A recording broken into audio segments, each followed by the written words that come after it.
You are listening to the Standards Desk of News from The Standard Show, the podcast that brings you the stories behind the standards. Hey, Sydney Parakill. Hey, Matthew Childs. Well, shall we have the Standards Desk of News? Yep, let's do it. Yes, this is the Standards Desk of News. News about standards and standards in the news. And this time we are covering stories from August and September 2025. And we start with Have Your Say on 9001. ISO 9001, the world's most widely used standard for quality management systems, is undergoing revision to keep pace with changing business needs. A draft international standard has been released for public consultation, with comments invited until the 20th of October 2025. The proposed update aims to strengthen usability, improve clarity, and reflect today's global challenges and opportunities. It introduces refinements to requirements, a clearer structure and terminology. ISO 9001 underpins how millions of organisations worldwide manage quality, efficiency and customer trust. The revision process is designed to ensure the standard remains relevant, practical and effective for the future. The final updated version of ISO 9001 is expected to be published in autumn 2026. Get involved and have your say now. Details of how to do so are in the show notes.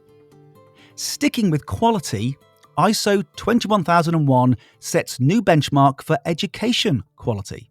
ISO has published a new version of ISO 21001, International Standard for Management Systems for Educational Organizations. The update reflects global shifts in teaching, learning, and institutional priorities. Key changes include recognition of digital and hybrid learning modules, enhanced guidance on learners with special needs, enhanced guidance on data protection, and the integration of climate change considerations into organizational context. The new version of ISO 21001 is expected to support more inclusive learning, stronger sustainability, and resilient education systems worldwide. BSI secures new funding for Commonwealth Standards Network. BSI has been awarded a new grant by the UK government to deliver the next phase of the Commonwealth Standards Network from August 2025 to March 2026. Launched in 2018, the CSN promotes the use of international standards in developing Commonwealth countries to support trade, growth and sustainable development. The UK government has now committed over £8 million across 5 phases of delivery, with the CSN also forming the basis of the complementary Standards Partnership Programme. The new funding will focus on 3 areas: strengthening collaboration across the network, providing trade support through training initiatives, and enhancing the effectiveness of national standards bodies. With a particular emphasis on Africa, this phase of the CSN aims to boost trade, improve regulation, and increase the global uptake of international standards. Talking of trade, standards contribute €1 billion annually to Austria's economy. A recent study by GAW in Innsbruck reveals that standards delivered a significant economic boost for Austria over the 2013 to 2023 period.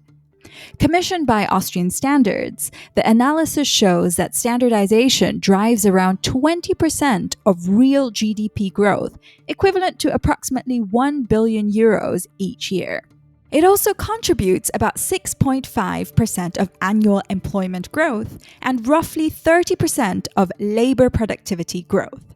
For Austria, which is highly export-oriented, the findings mirror results from other European countries and underscore how standards serve as stable foundations for innovation, sustainability, efficient trade, and trust in both domestic and international markets. Find more studies like this on the new BSI Education Hub. Details are in the show notes. Déjeunement receives prestigious IEC Lord Kelvin Award. The IEC has presented its highest honour, the Lord Kelvin Award, to China's Déjeunement, a distinguished expert and leader in the IEC community. With more than 35 years dedicated to international standardisation, Deja has played a pivotal role in developing standards for household appliances, electrical safety and active assisted living technologies, or AAL. Among his achievements is the development of IEC 63311 for AAL robots. In addition to his technical contributions, Deja has been a strong advocate for inclusivity, encouraging participation from developing countries in the IEC and strengthening global collaboration. And finally, new standard to address critical gaps in PPE fit. BSI has launched a new standard designed to address critical shortcomings in PPE, personal protective equipment, aiming to improve fit, support worker retention, and strengthen workplace safety. The standard responds to evidence that poorly fitting PPE can compromise protection, reduce comfort, and discourage workers from staying in roles that require its daily use, particularly in areas such as health, construction, and manufacturing. The guidance provides employers with clear benchmarks for selecting and fitting PPE that accommodates a wide range of body types, ensuring both safety and comfort. By helping organizations adopt better practices, it is expected to reduce injury risks, improve performance, and contribute to more inclusive workplaces. To download the standard for free, follow the link in the show notes. Yes, and a reminder that the show notes are also where you can find details of our socials and all the other ways to get in touch with us here on The Standard Show. Well, thank you, Cindy Parakill. Thank you, Matthew Giles. For August and September 2025, that's the Standards Desk of News.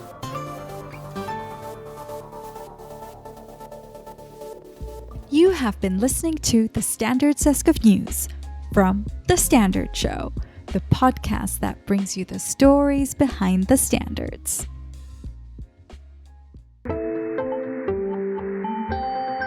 You just heard a Stripped Media production.